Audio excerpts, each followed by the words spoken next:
Obrigado, senhor presidente. Senador Paim. Alô.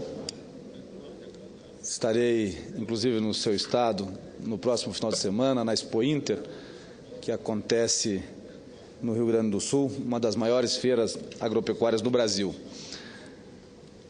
Senhor presidente, senhoras e senhores senadores, caros telespectadores da TV Senado, ouvintes da Rádio Senado, senhoras e senhores, eu venho à tribuna nessa tarde, senhor presidente, reportar à Casa a grande ansiedade e preocupação que a tramitação de um projeto tem causado às escolas especiais, carinhosamente apelidadas de APAES, Associação de Pais e Amigos dos Excepcionais, em especial os do meu estado do Paraná, a chamada Meta 4 do Plano Nacional de Educação, constante do substitutivo do senador José Pimentel, aprovado na Comissão de Assuntos Econômicos do Senado Federal. Refiro-me ao projeto de lei da Câmara número 103 de 2012, que tramita neste exato momento na Comissão de Constituição e Justiça do Senado Federal, que tem como relator o senador Vital do Rego, presidente daquela comissão. A principal polêmica reside na possibilidade, com manutenção do texto da Meta 4 aprovado na CAI, Comissão de Assuntos Econômicos do Senado Federal, de enfraquecimento da atuação das entidades que oferecem educação especial às pessoas com deficiência no meu estado, o estado do Paraná, no Brasil por inteiro. Segundo o texto, o atendimento escolar aos estudantes com deficiência, transtornos globais de desenvolvimento ou superdotação deve ser universalizado na rede regular de ensinos. A preocupação é justamente que tal medida retire de entidades como a Associação de Pais e Amigos dos Excepcionais, as APAES, espalhadas por todo o Brasil, e também as PESTALOSES, que são entidades com a mesma finalidade, retirem destas a possibilidade de oferecer o atendimento especial, substitutivo à educação escolar na rede regular, como pode ser feito hoje em dia.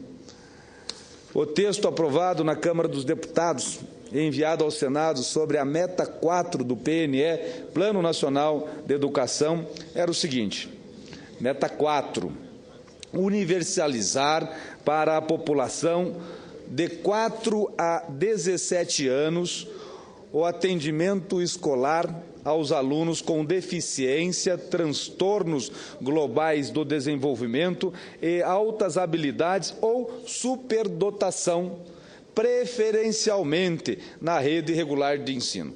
Preferencialmente na rede regular de ensino, garantindo o atendimento educacional especializado em salas de recursos multifuncionais, classes, escolas ou serviços especializados públicos ou comunitários nas formas complementar e suplementar em escolas ou serviços especializados públicos ou conveniados.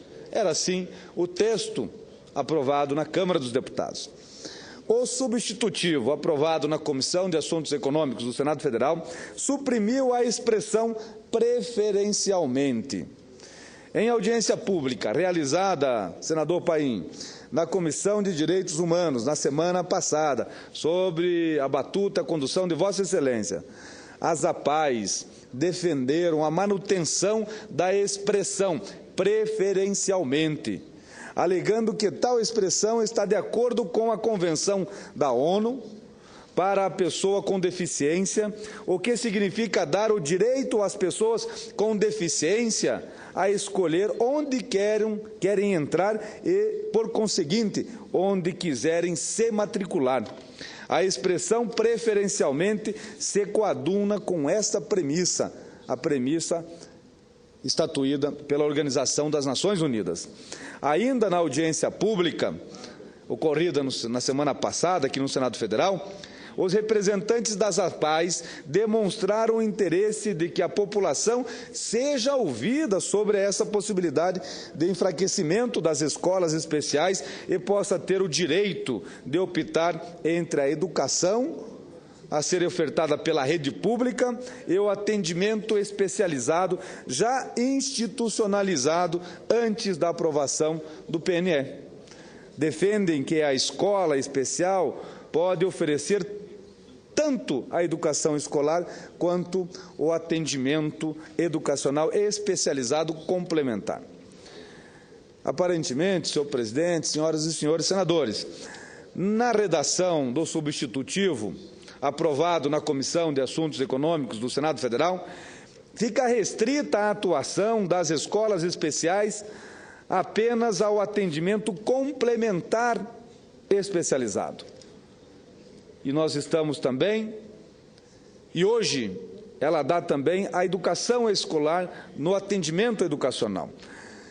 E há de se fazer uma referência, senhor presidente, senhoras e senhores, a todos aqueles que estão nos ouvindo, que cada APAE construída neste Brasil, cada uma delas teve uma participação direta dos pais e dos amigos, e aí está, inclusive, dentro do nome, Associação de Pais e Amigos, para criar uma escola especializada para o atendimento daquele cidadão, criança, que é portador de uma necessidade especial, para que essa escola conseguisse dar o mínimo de educação a esse cidadão, porque o poder público não o fez.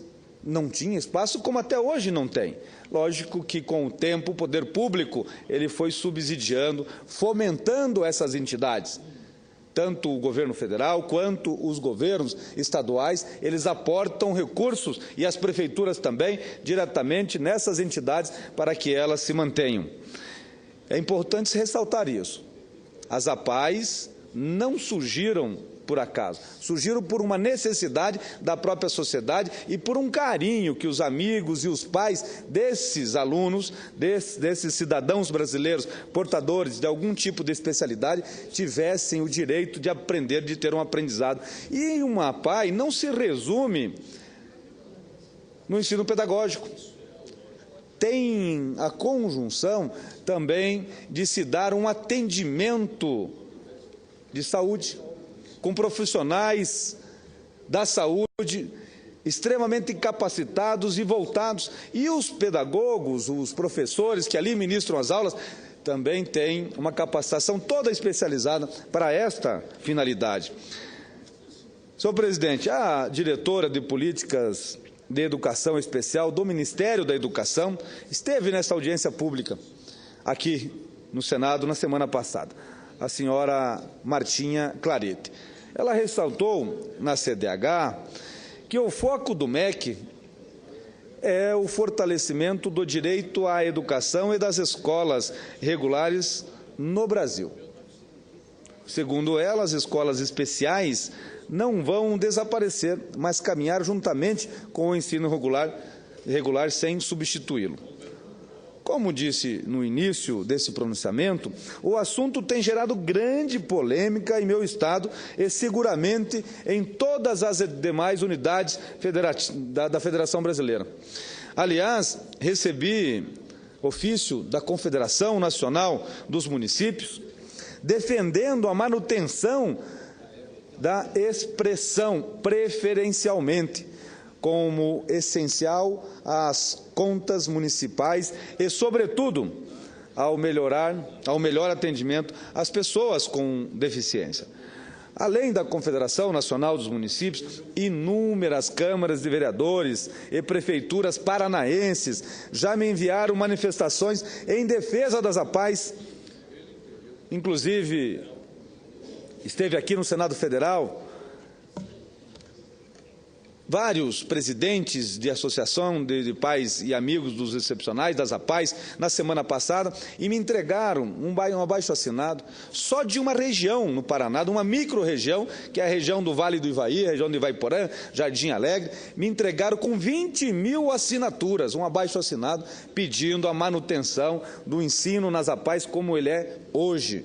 Nós acompanhamos aqui a movimentação do Brasil inteiro na semana passada. Mas eu faço questão de citar aqui algumas correspondências que já chegaram ao meu gabinete pedindo a manutenção da expressão preferencialmente.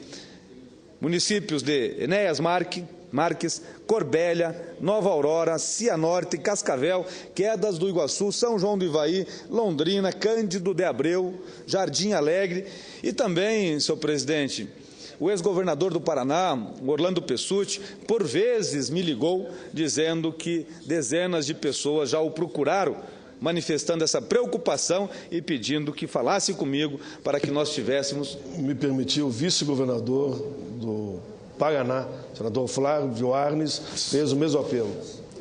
Flávio Arnes foi presidente da Confederação das APAES por muitos anos, foi um dos representantes dessas entidades aqui no Congresso Nacional, enquanto deputado e enquanto senador da República. Inclusive, a sua tia, Zilda Arnes, tem um trabalho fantástico aí no atendimento a pessoas mais carentes, a saudosa Zilda Arnes, que é exemplo de vida no Brasil. O ex-governador Pessutti, por vezes, me ligou, passando o telefone para o amigo do lado, que manifestava a ele, naquele exato momento, a preocupação com a diminuição das prerrogativas das APAES. Senhor presidente, tudo isso sem falar nas centenas de pessoas e nas dezenas de APAES que também me enviaram pedidos e manifestações com o mesmo teor, de todo o Brasil. Os membros da Comissão de Constituição e Justiça, dentre os quais eu me incluo, têm agora a responsabilidade de deliberar sobre o assunto assim que o relator apresentar o seu relatório. O relator é o presidente da comissão, o senador Vital do Rego. Regimentalmente, compete à CCJ, neste caso, dispor sobre a constitucionalidade e a juridicidade da proposição, sendo a Comissão de Educação a instância para avaliação do mérito. Todavia, senhor presidente, diante da importância do assunto, creio que não poderemos deixar de debater este ponto em particular na Comissão de Constituição e Justiça do Senado Federal. Aliás, o senador Francisco Dornelles já apresentou a emenda número 7 na CCJ, cujo objetivo é justamente restabelecer o texto aprovado na Câmara dos Deputados sobre a meta 4, retornando a expressão preferencialmente para o dispositivo. Já analisei uma nota técnica do governo que apresenta justificativas plausíveis para a mudança da proposta. Porém, senhor presidente, senhoras e senhores que nos assistem pela TV Senado, que nos escutam pela Rádio Senado, não me parece que o momento seja adequado para a mudança tão brusca, cujo impacto poderá ser devastador tanto para tantas famílias brasileiras e para aqueles que estudam. Pois não, senhor presidente. Só para que fique também uma contribuição minha, que tem a mesma posição que a sua. Sou radicalmente favorável à posição de Vossa Excelência. A ministra Gleice Hoffmann declarou publicamente que ela também tem a mesma posição de Vossa Excelência e teria já conversado com a Presidente da República para que o termo preferencialmente esteja já junto ao substitutivo do senador Pimentel também. Só uma contribuição ao debate. E olha só, senhor presidente, como isso é importante. Disse há pouco, no meu pronunciamento, que essas entidades que são de natureza privada, que são escolas, que são entidades, que são filantrópicas, sem fins lucrativos, que prestam um serviço excepcional às famílias e aos cidadãos brasileiros, que são as APAES. Elas recebem recursos de forma transferência voluntária e também já devidamente regulamentada, em alguns casos, como fornecimento de professores e assim por diante, do Estado e da União. A partir do momento que se colocou esse dispositivo dentro de um projeto que está longe ainda de ser aprovado no Congresso Nacional, que ainda deve retornar à Câmara dos Deputados, os governos já param, não podemos mais fazer investimento naquilo que pode sofrer uma mudança. E aí, obras que são necessárias, a ampliação, a manutenção dessas entidades tem sido deixado de lado, porque os governos não estão aportando os recursos. E eu faço aqui um apelo, tanto aos governos estaduais e ao governo federal, para que atenda às necessidades de infraestrutura também dessas entidades. Mas, senhor presidente, não me parece razoável retirar dos pais de pessoas com deficiência, de pessoas especiais, o direito de optarem por uma educação especial e diferenciada para seus filhos. Não me parece lógico, inclusive, que alguém, mais do que os pais, possa atentar para o que é melhor para seus filhos que são deficientes. Por isso que a palavra preferencialmente deve ser mantida. Não quer dizer que seja obrigatório. O pai vai poder optar de acordo com a leitura que ele faz ou que algum profissional da saúde, da educação, o orientou.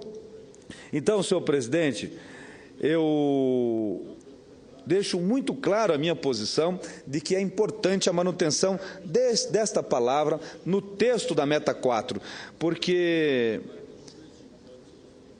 atentar para o que é melhor para os seus filhos é uma função dos pais, em casos tão especiais e tão distintos e cheios de particularidades como é este caso. Com muita satisfação, concedo uma parte ao senador Cristóvão Buarque. Senador Sérgio, eu fico satisfeito que o senhor traga esse assunto aqui, porque ele merece uma dedicação muito grande. E eu fico satisfeito que o presidente seja o senador Paim, porque é um dos defensores de tudo isso.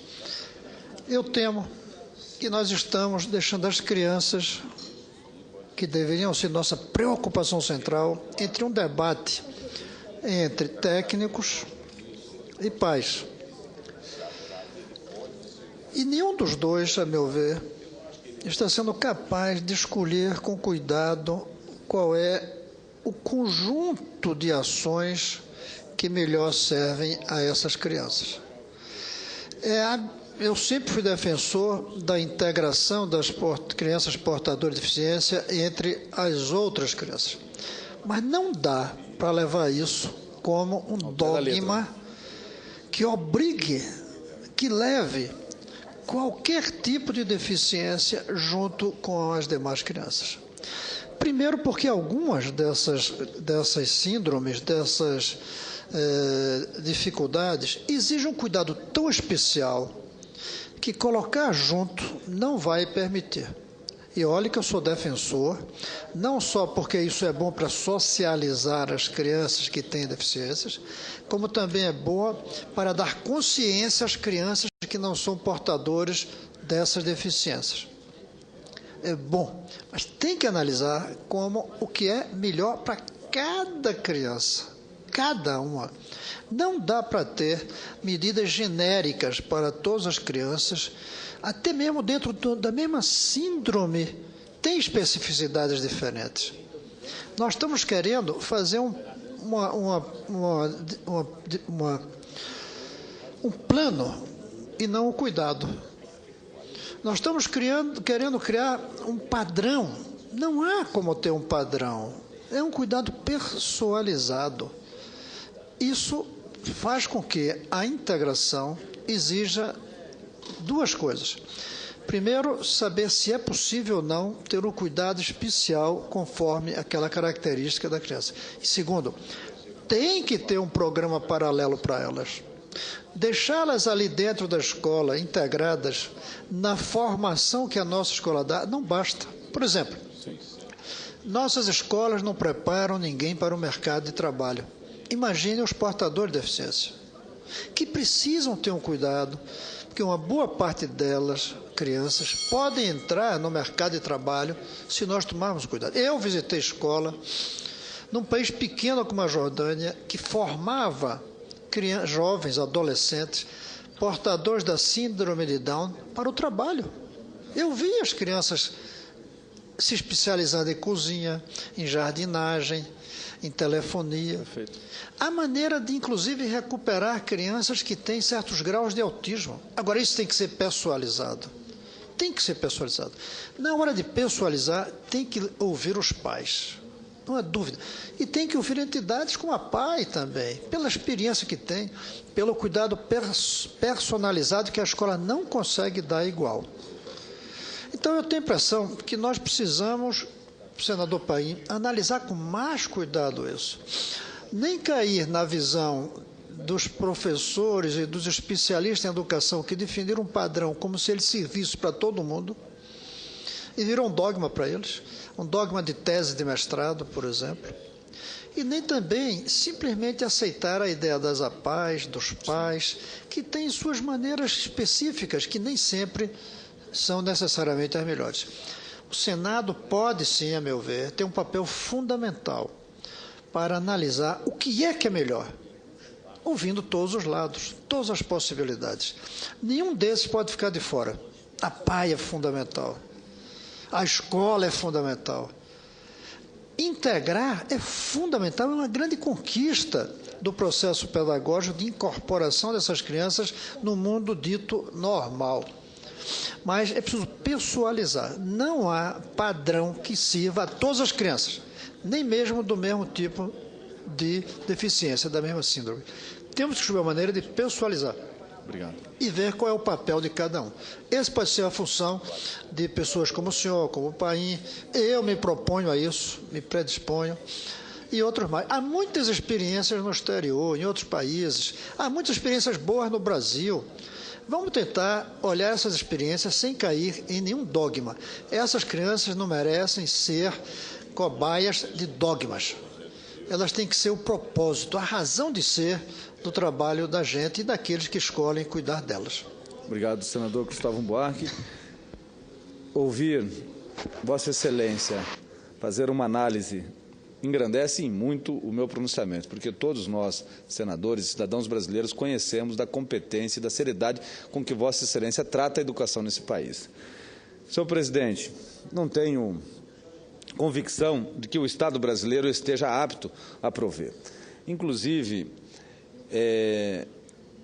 senador Cristóvão, acredito que nem todas, essa questão de pessoalizar, nem todas as crianças realmente podem. Tem crianças que estão no ensino especial que podem sim ser integralizados ao ensino regular e médio prestado pelos governos. No entanto, tem crianças que não. E aí, a palavra preferencialmente, ela dá esta opção. Eu acho que é o avanço que nós podemos fazer, é mantendo o texto que veio da Câmara neste ponto, dentro do PNE. Não estamos aqui discutindo todo o Plano Nacional de Educação, estamos discutindo exclusivamente esse ponto.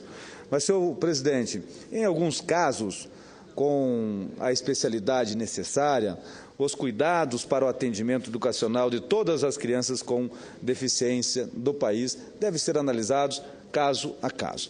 E sendo assim, desde já anuncio o meu apoio integral à emenda número 7 do senador Francisco Dornelles, que mantém assegurado o extraordinário trabalho que é prestado por tantas APAES no Brasil. Pelos números que me foram enviados no Paraná, estado o qual eu represento aqui no Senado Federal, são 326 escolas especiais atendendo a cerca de 42 mil alunos que merecem todo o meu apoio.